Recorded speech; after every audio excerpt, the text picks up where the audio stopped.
Ako si Richard Harlan, o Ri sa tawag ng mga kaibigan. Ako ay 48 taong gulang, isang colonel sa hukbong himpapawid ng Amerika na naglingkod sa electronic warfare para sa NATO ng mahigit 20 taon. Nakasali ako sa pagbuo at pagsubok ng radar system para sa F-35, ang pinakapinagmamalaking stealth fighter jet namin. Kaya naman, lubos akong kumpiyansa na walang anumang radar sa mundo ang madaling makakadetekta rito, lalo na ang mga lumang radar na ginagamit sa mga umuunlad na bansa. Ngayon, ipinadala ako sa Pilipinas upang obserbahan ang malaking joint military exercise sa pagitan ng Hukbong Sandatahan ng Pilipinas at ng Hukbong Sandatahan ng Amerika na may code name na Balikatan. Ang highlight ng taong ito ay ang pagsubok sa kakayahan ng radar na makita ang stealth aircraft sa tunay na lagay ng panahon at heograpiya ng West Philippine Sea. Naisip ko, magandang pagkakataon ito upang patunayan sa host country kung gaano nakahihigit ang teknolohiya ng kanluran. Ang eroplano ay lumapag sa Ninoy Aquino International Airport bandang hapon. Ang init ay nakakadikit sa balat at ang aking kamiseta ay agad na kumapit sa katawan. Paglabas ko ng eroplano, sinalubong ako ng amoy ng tambutso ng sasakyan na hinaluan ng amoy ng kwek-kwek at iba pang street food. Pinunasan ko ang pawis ko at dahan-dahang umiling. Mas mainit ang Maynila kaysa sa inaasahan ko. Isang military van ng Hukbong Sandatahan ng Pilipinas ang sumalubong sa akin. Umupo ako sa tabi ng driver, isang nakangiting batang opisyal. Magalang siyang nag-sir at sinabing, "Maligayang pagdating po, Colonel Harlan. Ako po si Captain Leo at ihahatid ko kayo sa command center sa Subic." Tumango ako bilang pagtanggap, ngunit naisip ko na matatagalan ang biyahe dahil kilalang masikip ang trapiko dito. Habang nagbibiyahe, tumingin ako sa labas ng bintana. Nakita ko ang mga punong may maliliit na dilaw na bulaklak na buong ningning na namumukadkad sa kabila ng matinding init na halos ikahilo ko. Nagtanong ako kay Kapitan Leo, "Anong pangalan ng mga bulaklak na yan? Paano sila namumukadkad sa ganitong init?" Ngumiti siya ng malawak. "Iyan po ang santan o yellow ixora, Colonel. Karaniwan po silang namumulaklak sa tag-ulan, pero dahil sa matinding init, ang iba ay di na po sumusunod sa season. Matibay po talaga sila." Tumawa ako sa isip ko. Ang mga bulaklak na namumukadkad sa maling season ay hindi siguro ganoon katibay. Dumating ang sasakyan sa Naval Operating Base sa Subic noong gabi. Ang gusali ng command center ay luma, kulay abo, ngunit mukhang malinis at maayos. Agad akong dinala sa pangunahing radar control room. Pagbukas ng pinto, ang una kong naramdaman ay ang mainit at maalinsangang hangin mula sa aircon na tila nagtatrabaho ng sobra. Ang ingay ng lumang ceiling fan ay nakakabingi, tila babagsak anumang sandali. Karamihan sa mga screen ay luma, berdeng CRT, hindi ang high-resolution LCD screens na nakasanayan ko. May mahinang amoy ng pawis na hinaluan ng amoy ng langis ng makina. Ang grupo ng mga opisyal na Pilipino na nakasuot ng dark blue na uniforme ay tahimik na nakaupo sa kanilang mga pwesto. Ang ilan ay humihigop ng inumin mula sa transparent plastic cups. Tinaasan ko ng kilay ang hindi ko namalayan. Bakit mukhang basement noong dekada 80 ang pangunahing control room para sa isang pambansang training exercise? Lumapit sa akin si General Garcia, ang commander ng Philippine side ng exercise, at nagbigay pugay. Magalang siyang nagmano at nakipagkamay sa akin, mainit at matibay ang kanyang palad. "Maligayang pagdating po, Colonel Harlan. Sana ay maging komportable ang inyong pamamalagi." Ngumiti ako bilang tugon. "Salamat, General. Sabik akong makita ang inyong radar system na gumagana." Dinala ako ng general sa paligid ng silid. Itinuro niya ang malaking screen sa gitna. "Ito ang aming pangunahing radar. Mahigit 30 taon na ang tanda, ngunit inalagaan namin ito nang mabuti at in-upgrade ang ilang bahagi gamit ang sarili naming mga technician." Tiningnan ko ang screen na nagpapakita ng maliliit na tuldok na dahan-dahang gumagalaw at sinabi ko nang hindi nag-iisip, 30 taon. Medyo luma na po iyan. Sana ay hindi kayo magkamali sa aktual na araw." Ngumiti ng tipid ang general, hindi sumagot. Ngunit nakita ko ang kakaibang kislap sa kanyang mga mata, tila may alam siyang hindi ko pa alam. Umiling ako sa isip ko, baka simpleng pagiging magalang lang iyon alinsunod sa kultura nila. Noong gabing iyon, nagpahinga ako sa guest house ng mga opisyal. Ang mga bintana ay nakabukas, sumasalubong sa mainit na hangin ng dagat. May patuloy na tunog ng kuliglig, Binuksan ko ang laptop ko at sinuri ang Philippine radar data mula sa confidential files ng NATO. Ang maikling buod, luma, Soviet-era technology, may limitadong upgrade at mababa ang performance sa mataas na humidity at signal interference. Ngumiti ako ng tipid. Bukas, makikita natin kung ano ang kaya nilang gawin. Kinaumagahan, maaga akong gumising at naglakad papunta sa control room. Ngayon, mas maraming tauhan. Ang kapaligiran ay masigla ngunit tahimik. Lahat ay nagkikibit-balikat ng magalang kapag nagkakasalubong. Napansin ko ang isang Master Sergeant na gumagamit ng transparent adhesive tape upang balutan ang maluwag na cable sa ilalim ng lamesa. Napakunot ang noo ko. Gumamit ng tape sa radar control room? Hindi ito repair shop. Lumapit ako at tinanong ang Master Sergeant, dahan-dahan sa Ingles. Bakit kayo gumagamit ng tape? Ngumiti siya ng nahihiya at sumagot sa Taglish. Pansamantala lang po, sir. Darating po ang bagong piyesa at papalitan namin. Tumango ako, ngunit naisip ko, kawalan ito ng batayang disiplina. Kung sa NATO base ito, nasaway na siya. Habang naghihintay na magsimula ang pagsasanay, kinausap ko ulit si Kapitan Leo.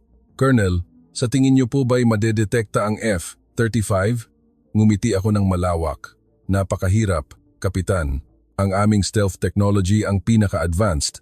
Sigurado akong makikita lang ng radar dito ang mahinang anino. Kung makikita man. Ngumiti si Kapitan Leo bilang tugon. Umaasa po kaming matuto mula sa inyo, sir.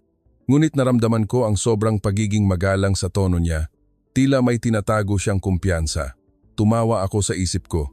Nagsasabi lang siya ng ganyan para gumaan ang loob ko. Noong hapon, formal na nagsimula ang pagsasanay. Tumayo ako sa tabi ni General Garcia, nakatingin sa pangunahing radar screen na nagpapakita ngayon ng malawak na West Philippine Sea. Nagpadala ng signal ang American side na ang F-35 ay lumilipad na mula sa aircraft carrier sa South China Sea at patungo sa target area malapit sa Palawan. Yumakap ako ng braso, nakatingin sa screen ng may kumpiyansa. Halika, patunayan natin. Kinabukasan, maaga akong nagising sa tunog ng mga ibon sa dagat sa labas ng guest house. Ang amoy ng maalat na tubig dagat ay pumasok, hinaluan ng amoy ng basang damo mula sa ulan kagabi. Bumangon ako, nag-unat, at naglakad patungong control room ulit. Ngayon mas masigla ang kapaligiran kaysa sa dati. Ang mga tauhan ng Pilipinas ay abala sa pag-inspeksyon ng kagamitan.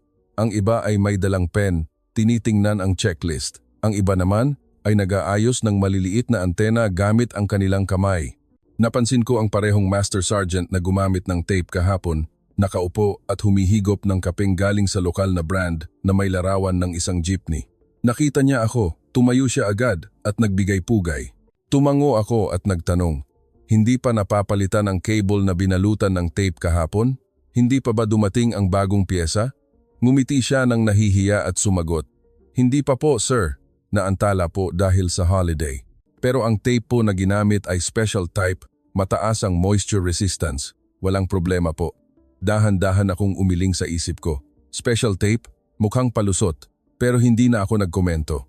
Nagpatuloy ako sa paglalakad papunta kay General Garcia na nakikipag-usap kay Kapitan Leo sa harap ng malaking screen. Lumingon ang general at ngumiti ng malawak. Magandang umaga, Colonel. Komportable po ba kayo sa tulog ninyo? Sumagot ako. Mabuti naman, General, pero ang humidity ay medyo nakakainit sa pakiramdam. Tumawa ng mahina ang general. Masyadong humid talaga dito sa amin, sir, pero nasanay na po kami. Itinuro niya ang screen. Ngayon, magsisimula tayo sa isang simulated target drill para ihanda ang system para sa aktual na araw.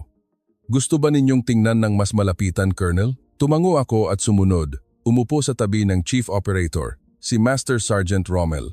Siya ay payat, maitim, at nakasuot ng makapal na salamin, ngunit matalas ang kanyang tingin.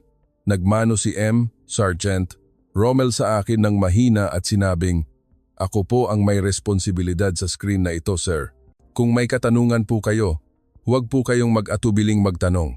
Tiningnan ko ang berdeng CRT screen na nagpapakita ng maliliit na tuldok na dahan-dahang gumagalaw. May mahinang humming sound mula sa lumang server cabinet sa tabi ko. Direkta akong nagtanong sa kanya, kailan huling in-upgrade ang system na ito? Kalmado siyang sumagot.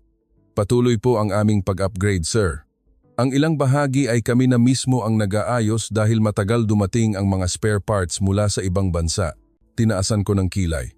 Inaayos ninyo mismo? Hindi ba kayo natatakot na magkamali, Master Sergeant? Ngumiti ng tipid si M, Sergeant Rommel. Maraming beses po naming sinusubukan, sir. Ang mga pagkakamali ang nagtuturo sa amin.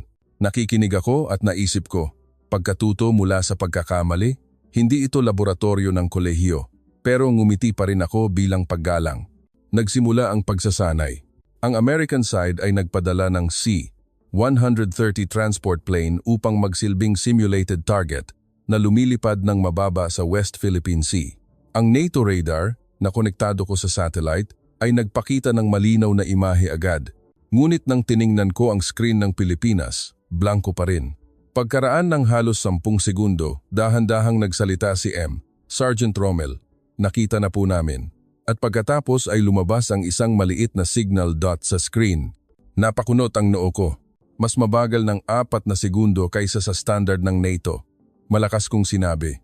Si Kapitan Leo, na nakatayo sa tabi ko, ay lumingon at ngumiti. Pero malinaw po ang signal, sir. Walang ghost image. Umiling ako. Ang bilis ang pinakamahalaga sa totoong labanan. Kung mabagal ka ng ilang segundo, maaari kang matalo. Tumango si Kapitan Leo, ngunit hindi nakipagtalo. Naramdaman ko ang kaunting pagkasuperior. Kita mo na, may limitasyon talaga ang lumang sistema. Noong break ng tanghalian, inanyayahan ako ng mga tauhan ng Pilipinas na kumain sa military cafeteria. May amoy ng adobo at sinigang na lumulutang, at may ingay ng pagluluto mula sa kusina. Kumuha ako ng kanin at ginataang manok at umupo sa parehong lamesa kasama si M, Sergeant Rommel at atupang Master Sergeants. Dahan-dahan silang nag-uusap tungkol sa kanilang pamilya at may mahihinang tawanan paminsan-minsan. Tahimik akong kumain. Napansin na lahat sila ay nagbabahagi ng pagkain ng walang arte. Lumingon sa akin si M, Sergeant Rommel. Colonel, gusto niyo po ba ang pagkaing Pilipino? Sumagot ako. Masarap. Pero medyo maanghang. Tumawa siya at nagdagdag pa ng sili sa pagkain ko. Para po yan sa gising na mata at isip, sir. Ngumiti ako, ngunit naisip ko na ang pagkain ng maanghang ay hindi makakatulong sa radar. Noong hapon, nagpatuloy ang pagsasanay. Nagpadala sila ng maliliit na drone bilang test targets. Tiningnan ko ang radar screen ko at malinaw ang imahe ng drone. Ngunit ang Philippine screen ay may maraming ghost images. Itinuro ko kay M, Sergeant Rommel. Tingnan nyo, maraming signal interference. Tumango siya at inikot ang isang maliit na knob sa lumang control panel.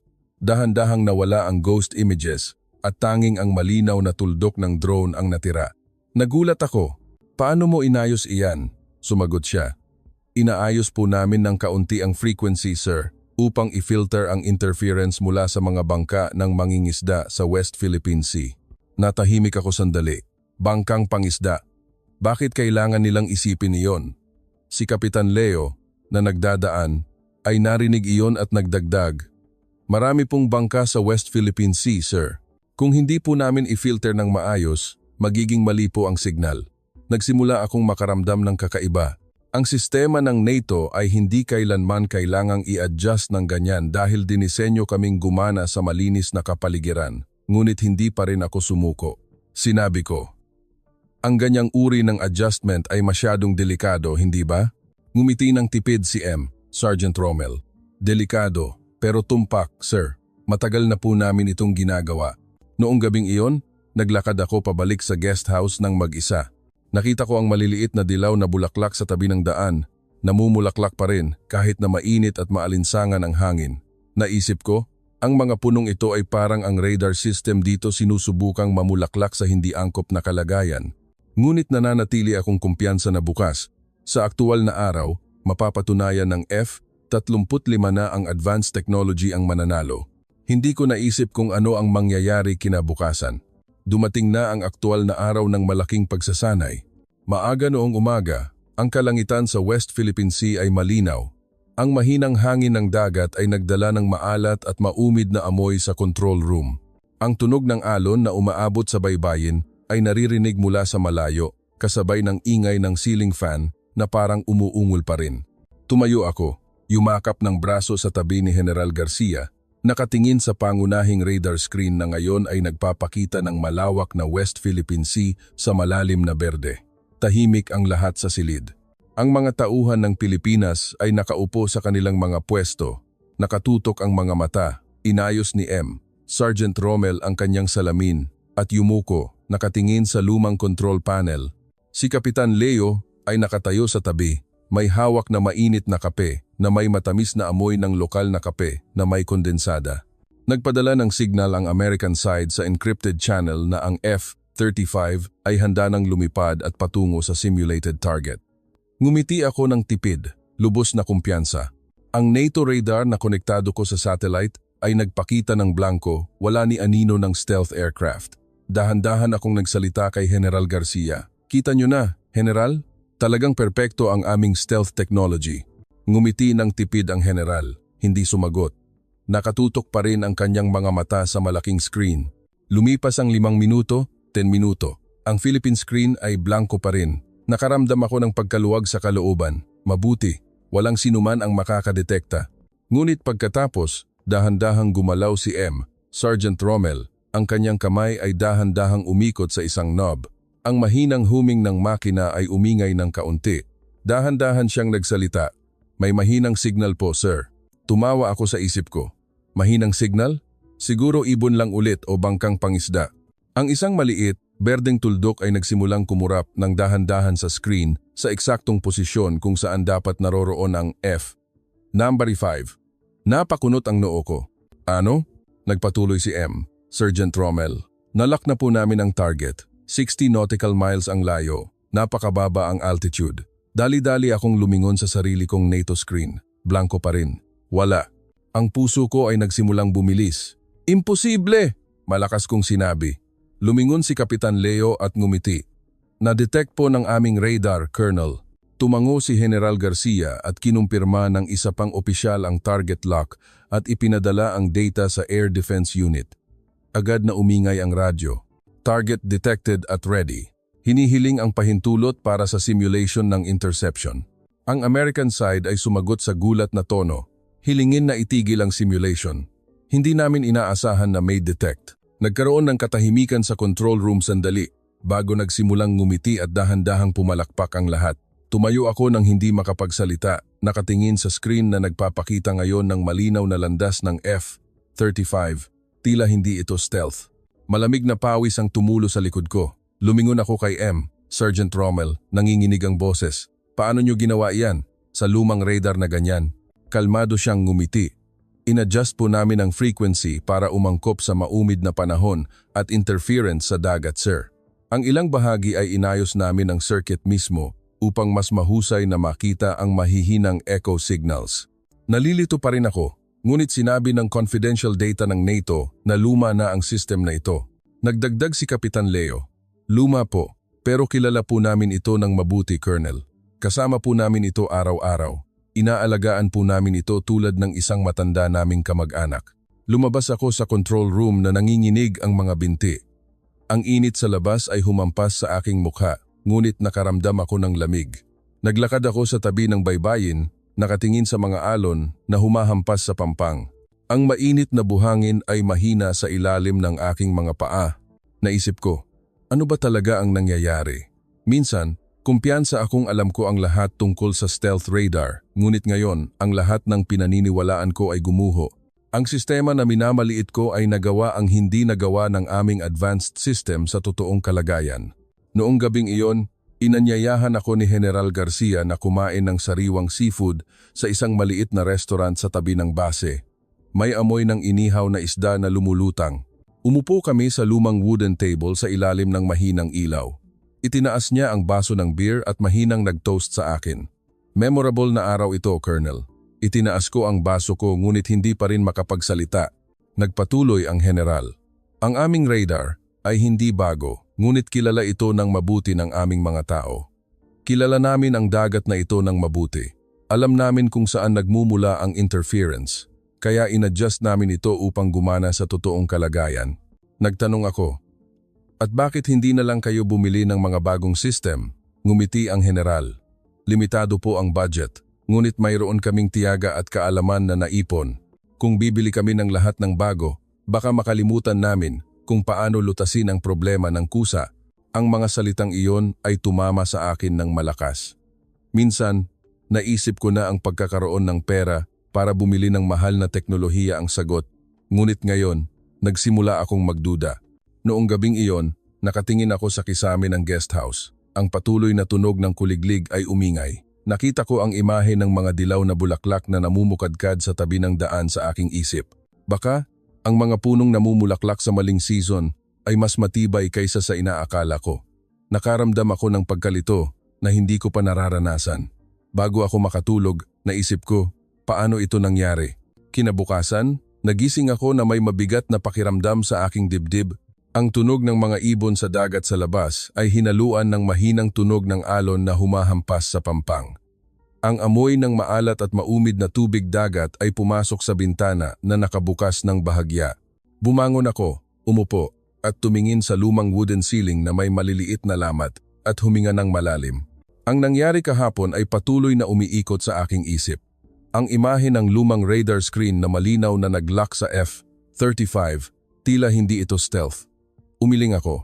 Kailangan kong makahanap ng sagot. Dali-dali akong naligo, nagbihis, at naglakad diretso sa control room. Si Sergeant Rommel ay nakaupo at nag-iinspeksyon ng control panel ng nag-iisa. Ang sikat ng araw sa umaga ay tumatagos sa lumang bintana, tumatama sa berdeng CRT screen na nagpaparamdam ng kakaibang init. Nakita niya ako, tumayo siya at nagbigay pugay. "Magandang umaga, Colonel. Kami po ay magsisimula ng additional drills ngayon." Tumango ako ngunit hindi sumagot. Umupo ako sa tabi niya, nakatingin sa screen na nagpapakita ng blankong West Philippine Sea. Dahan-dahan akong nagtanong, "Naramdaman mo na ba ang kailangan mong pumili sa pagitan ng katotohanan at utos?" Huminto sandali si Sergeant Rommel. Ang kanyang mga mata ay nakatutok pa rin sa screen. "Opo, sir. Minsan, ang utos mula sa itaas ay hindi tumutugma sa nakikita namin." Dahan-dahan siyang nagsalita at inikot ang isang maliit na knob. "Pero sa huli, kailangan naming piliin ang tama para sa mga tao na aming pinaglilingkuran." Tumahimik ako. Mas mabigat ang pakiramdam sa aking dibdib kaysa sa dati. Lumapit si Kapitan Leo. May hawak na tray ng almusal. May mainit na lugaw na may mabangong amoy ng ginger. Inabot niya sa akin ang isang mangkok. "Kumain po muna kayo, Colonel. Siguro po ay napapagod kayo ngayon." Kinuha ko ito at humigop. Ang matamis at malinamnam na lasa ay nakatulong upang gumaan ang pakiramdam ko. Tiningnan ko siya. "Kapitan, kung ire-report ko ng totoo na ang pag-detect sa F-35 ay tagumpay ng inyong system, ano ang magiging epekto?" Ngumiti siya ng tipid. "Maganda po para sa cooperation, sir. Mas matututo po kami sa isa't isa." Dahan-dahan niyang inilagay ang kamay niya sa aking balikat. "Pero kailangan po ninyong pumili batay sa sarili ninyong konsensiya." Noong hapon, nagpatuloy ang pagsasanay. Ngayon, may maraming simulated targets ng sabay-sabay sa hindi inaasahang lagay ng panahon, malakas na ulan na kahalili ng sikat ng araw. Ang NATO radar ko ay sobrang distorted na halos hindi na magamit. Ngunit ang Philippine team ay patuloy na naglalak sa target sa bawat pagkakataon. Si Sergeant Rommel at ang team ay tahimik na nagtatrabaho. Ang kanilang mga kamay ay bihasa sa pag-aayos ng lumang panel. Nakatayo ako at nakaramdam ng pamamanhid sa aking puso. Kaya talaga nila, sa kalagayan na kung saan sumuko ang aming system. Ngunit muling umingay ang satellite phone ko. Ngayon, isang dating kasamahan sa NATO. Ang kanyang boses ay nagpapakita ng pagkasabik. Narinig ko ang balita. Na-detect ba talaga ng mga Pinoy ang F-35? Oo. Kung ganoon, magkakaroon ng malaking problema ang aming proyekto. Inutusan ng boss na i-report ito bilang training error. Mahigpit kong hinawakan ang telepono. Nanginginig ang kamay ko, pero hindi ito error. Tumawa ang nasa kabilang linya. "Huwag kang mag-alala, Greg. Political game lang ito sa pagitan ng mga allies. Kung magaling talaga ang mga Pinoy, makakabenta tayo ng mga bagong system sa kanila.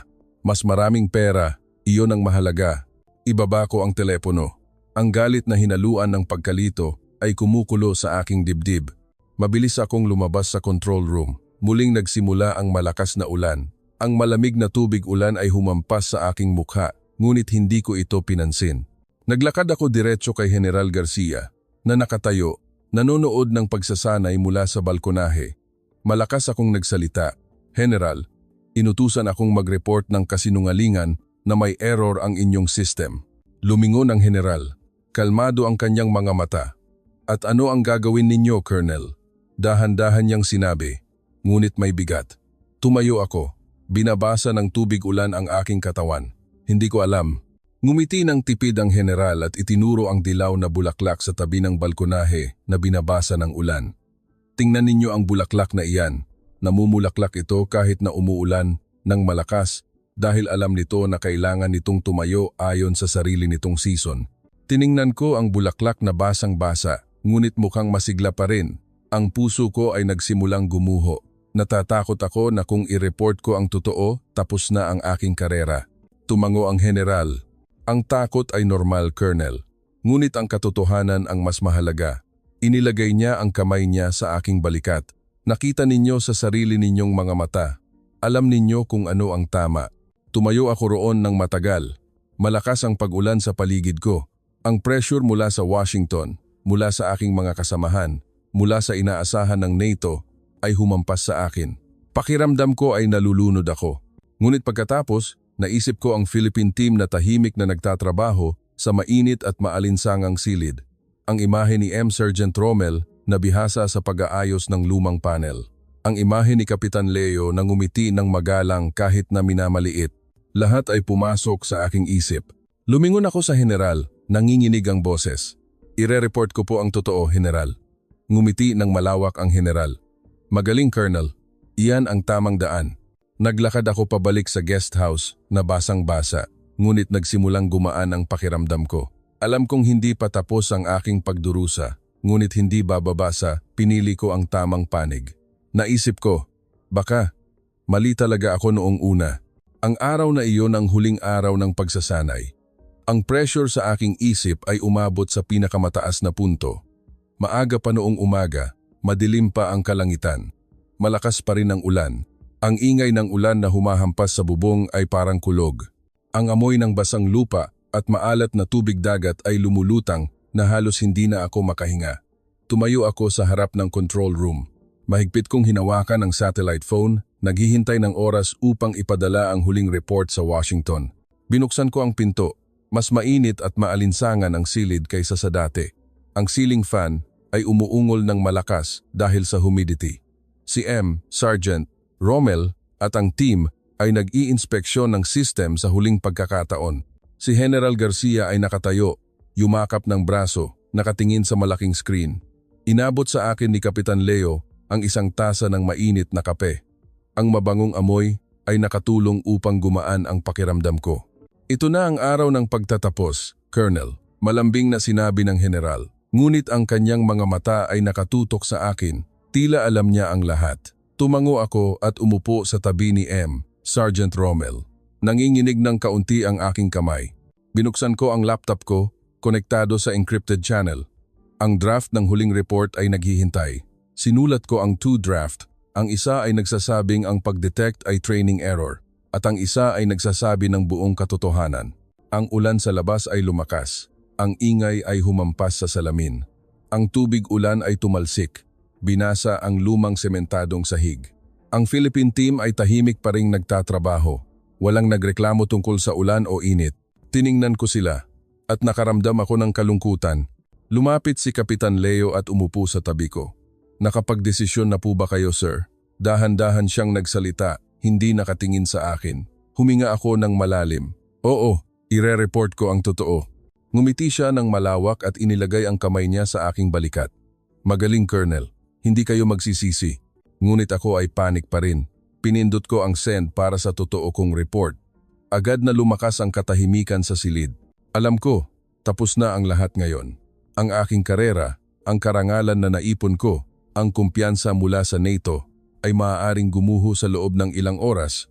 Wala pang 10 minuto, umingay ang telepono. Ang boses ng aking commander ay malakas. "Harlan, anong report ang ipinadala mo? Sisirain nito ang buong proyekto." Mahigpit kong hinawakan ang telepono.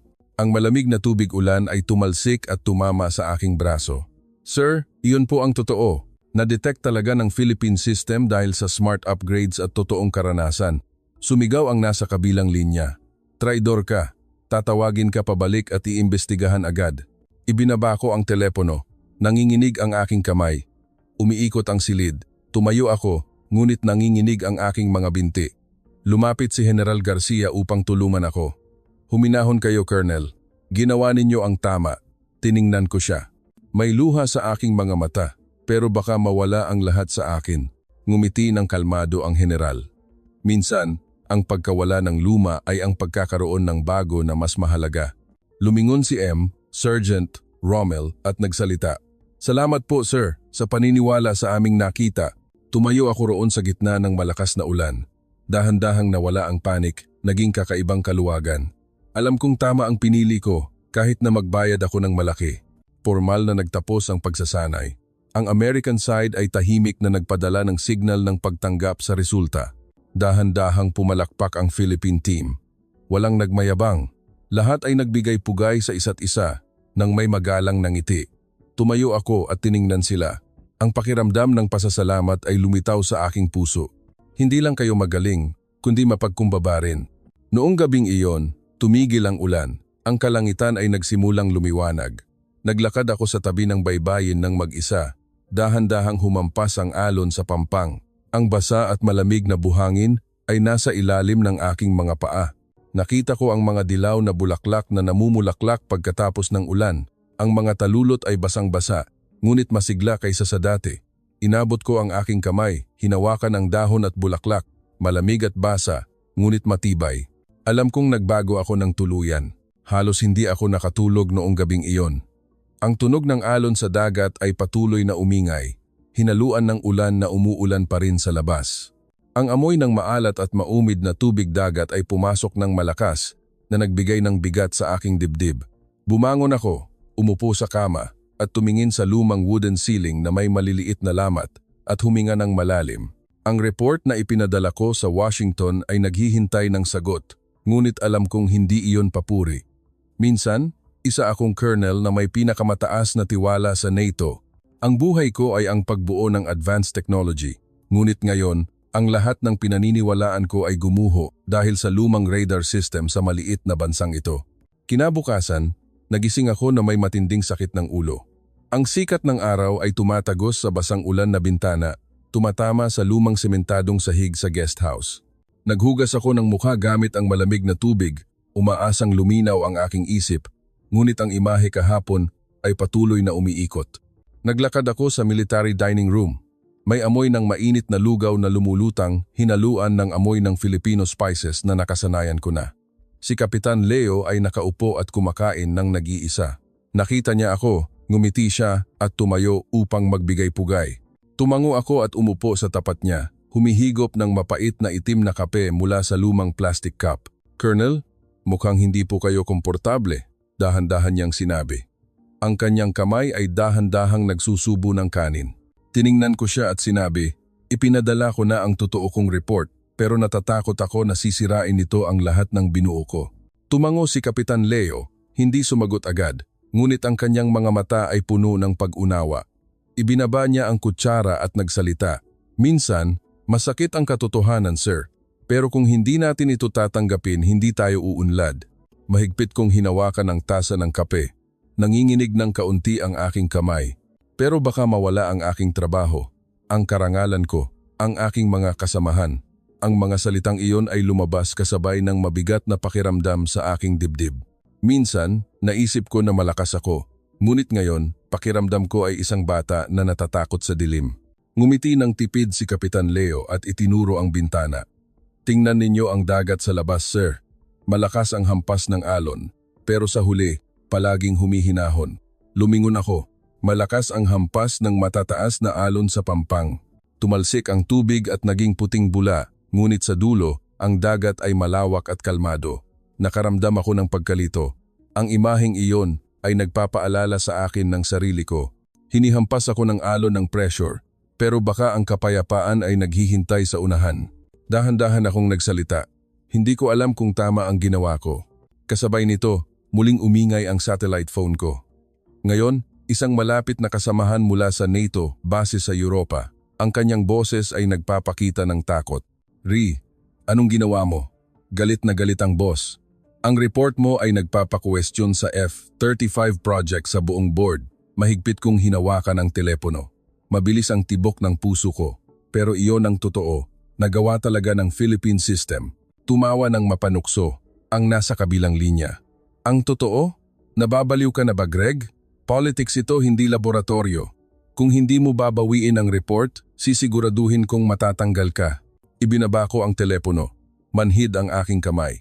Ang aking dibdib ay mainit, tila nasusunog. Tumayo ako, mabilis na lumabas sa dining room. Malamig ang hangin ng dagat na humampas sa aking mukha, ngunit hindi nito napakalma ang aking isip. Naglakad ako sa tabi ng baybayin. Ang basa at malamig na buhangin ay nasa ilalim ng aking mga paa. Ang alon ay humampas ng malapit hanggang sa umabot ang tubig dagat sa aking mga bukong-bukong. Tumayo ako, nakatingin sa malawak na abot tanaw. Ang aking puso ay nakikipaglaban. Sa isang panig, ang aking katapatan sa NATO, sa teknolohiya na inilaan ko ang aking buhay. Sa kabilang panig, ang katotohanan na nakita ko sa sarili kong mga mata.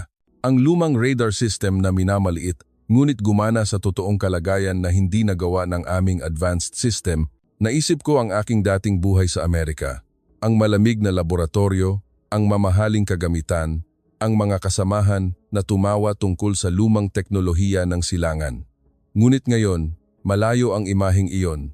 Nakikita ko lang ang imahe ni Sergeant Rommel na inaayos ang lumang panel gamit ang kanyang bihasang kamay.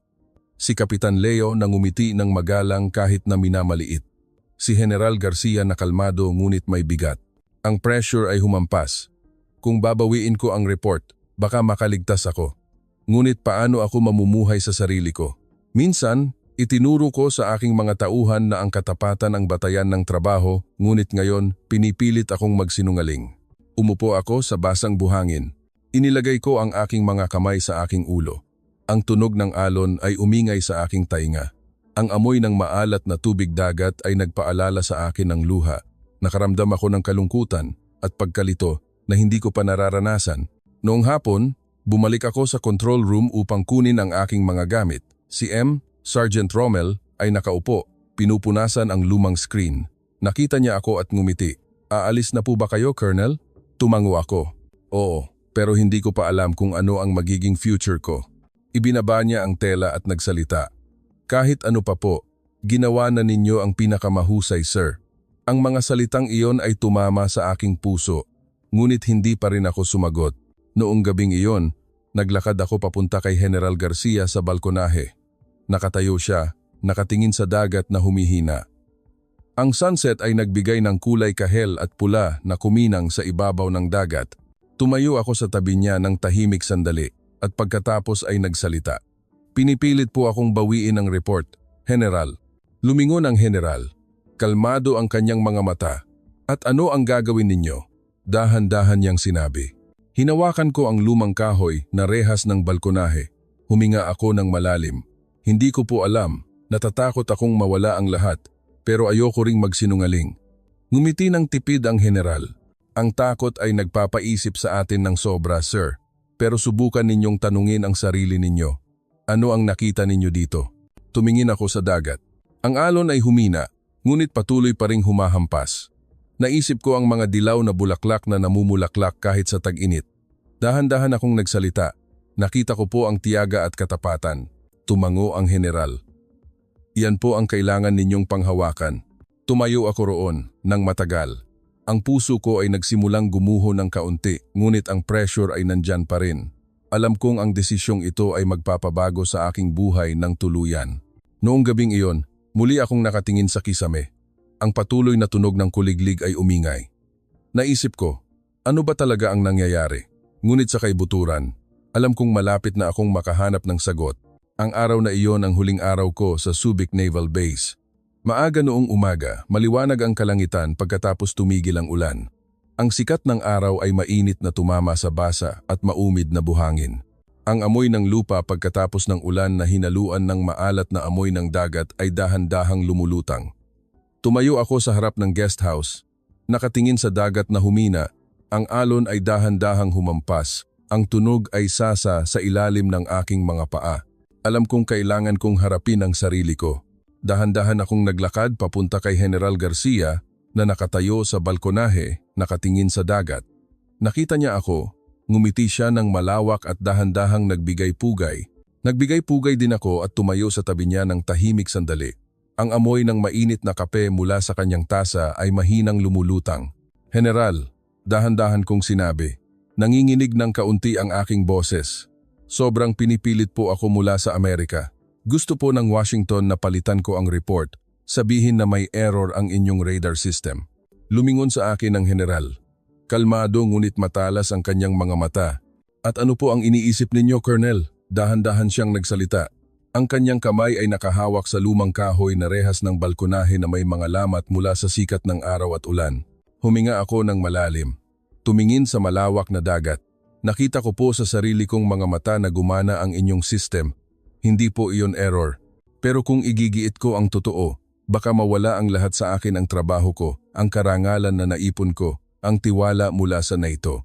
Ngumiti ng tipid ang general at itinuro ang puno sa tabi ng balkonahe na may dilaw na bulaklak na namumulaklad kahit pagkatapos ng malakas na ulan. Tingnan ninyo ang bulaklak na iyan, Colonel. Namumulaklak ito kahit na hinahampas ng ulan. Hindi ito matibay dahil walang lamat, kundi dahil natuto itong tumayo kahit may lamat. Tiningnan ko ang bulaklak na ang mga talulot ay basang-basa pa, ngunit matatag itong nakatayo.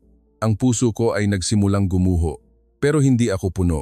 May buhay akong kailangang panagutan. Tumango ang general at nagpatuloy, malambing ang boses. Colonel, totoo na advanced ang inyong teknolohiya, ngunit sa totoong mundo, kailangan itong umangkop sa kapaligiran. Dito sa amin, wala kaming pera para bumili ng mamahaling bagay, ngunit mayroon kaming mga tao na nakakakilala sa sarili nilang system ng mabuti, nakakakilala sa dagat, sa ulan, sa interference. Ina-upgrade namin ito araw-araw, hindi lang naghihintay ng update mula sa pabrika. Nakaramdam ako ng kakaiba sa aking dibdib. Ano ang ibig ninyong sabihin? Lumingon siya at tumingin ng diretso sa aking mga mata. Ang ibig kong sabihin, ang nakikita ninyo dito ay hindi lang lumang radar, kundi tiyaga at katalinuhan ng aming mga tao. Nagtatrabaho kami bilang isang team, hindi lang makina. Inaalagaan namin ang isa't isa tulad ng pag-aalaga namin sa aming system. Kung i-report ninyo ang totoo, hindi ito pagtatraidor sa NATO, kundi pagbubukas ng pagkakataon upang matuto sa isa't isa. Ang mga salitang iyon ay tumama sa akin ng malakas. Tumayo ako, nakatingin sa dagat na ang alon ay patuloy na humahampas. Bawat alon ay dahan-dahang humihina. Naisip ko noong una akong dumating. Minamaliit ko ang mainit at maalinsangang control room, ang lumang ceiling fan na umuungol, ang mga lumang screen na inakala kong obsolete. Ngunit ngayon, nakita ko na iyon ang nagpapahintulot sa kanila na mag-adjust ng mas mahusay. Minsan, naisip ko na ang kalakasan ay ang pagkakaroon ng pinakabagong teknolohiya. Dahan-dahan akong nagsalita. Ngunit ngayon nakita ko na iyon ay ang pagbibigay buhay sa teknolohiyang iyon gamit ang kamay ng tao, gamit ang kaalaman na naipon. Ngumiti ng malawak ang general. Oo, Colonel. Ang tinatawag ninyong obsolete ay kaibigan namin. Alam namin kung saan ito mahina, kaya pinalalakas namin iyon. Hindi namin ito pinalitan ng buo, kundi inadjust namin ito upang umangkop sa totoong buhay. Naramdaman ko ang luha sa aking mga mata. Ang lahat ng pinaniniwalaan ko ay nagbabago. Hindi lang ako nakakita ng radar system, kundi nakakita ako ng mga tao, ng dedikasyon, ng pagpapakumbaba na hindi kailanman nagmayabang. Naisip ko ang tape na binalot sa cable na tinawanan ko, ngunit ngayon, naiintindihan ko na iyon ay ang flexibility na kulang sa aming malalaking system. Salamat po, General. Nanginginig kong sinabi. Ang mga salita ninyo ay nagbigay linaw sa akin. Hindi ko papalitan ang report, igigiit ko ang totoo. Kahit gaano pa kahirap, dahan-dahan inilagay ng general ang kamay niya sa aking balikat. Tama ang ginawa ninyo, Colonel. Hindi lang ito tungkol sa radar, kundi tungkol sa katapatan sa sarili ninyo. Tumayo ako roon ng matagal. Ang alon sa dagat ay dahan-dahang humampas. Ang malamig na hangin ay nakakagaan sa pakiramdam. Ang amoy ng sariwang dagat ay nakapagpaluwag ng aking loob. Pakiramdam ko ay inalis ang isang bundok mula sa aking dibdib. Ang lahat ng kinatakutan ko trabaho, karangalan ay mahalaga, ngunit ang katotohanan ang mas mahalaga. Noong hapon, naglakad ako pabalik sa guest house na gumaan ang pakiramdam. Binuksan ko ang laptop ko, kinumpirma ang report ulit at ipinadala ito sa Washington. Ang puso ko ay huminahon. Alam kong nagbago na ako hindi lang sa trabaho, kundi sa sarili ko. Lumabas ako ulit. Mainit at maalinsangan ulit ang hangin, ngunit hindi na ako naiinis tulad noong una.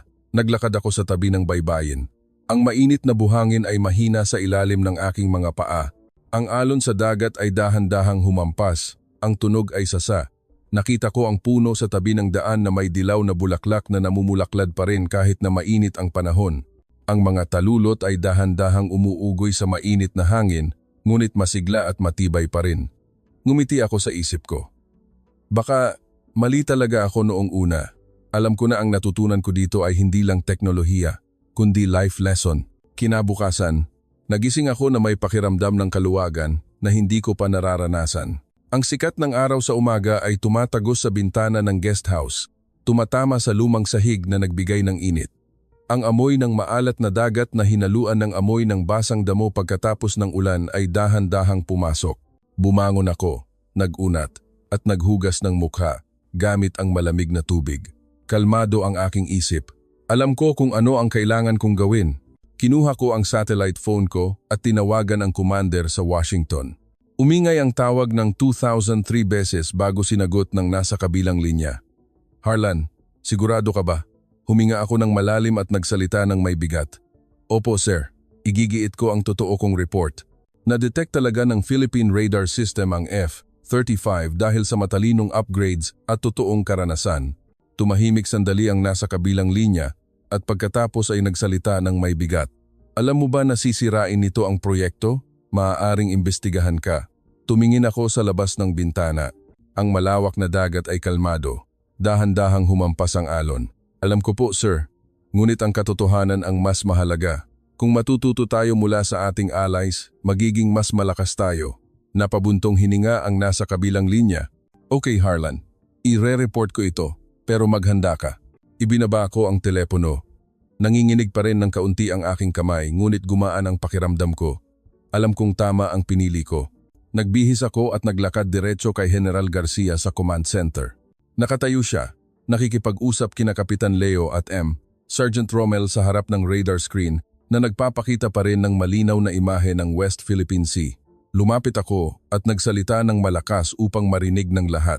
General, iginiit ko na po ang totoo kong report at may proposal po ako. Lumingon ang general, ngumiti ng malawak. Sige Colonel, sabihin ninyo. Huminga ako ng malalim. Gusto ko pong mag-propose ng malalim na cooperation program sa pagitan ng NATO at ng Philippine Military. Maaari tayong magpalitan ng kaalaman. Ibibigay namin ang advanced technology. Ibibigay ninyo ang totoong karanasan sa ganitong uri ng panahon. Makakatulong ito upang lumakas ang magkabilang panig. Ngumiti si Kapitan Leo. Interesado po kami, Colonel. Malugod po kaming tatanggap. Tumango si Sergeant Rommel. Maaari po naming ituro ang aming paraan ng pag-adjust sa lumang system. Iniabot ni General Garcia ang kanyang kamay upang makipagkamay sa akin. Magaling, Colonel. Ito ang simula ng tunay na pagkakaibigan.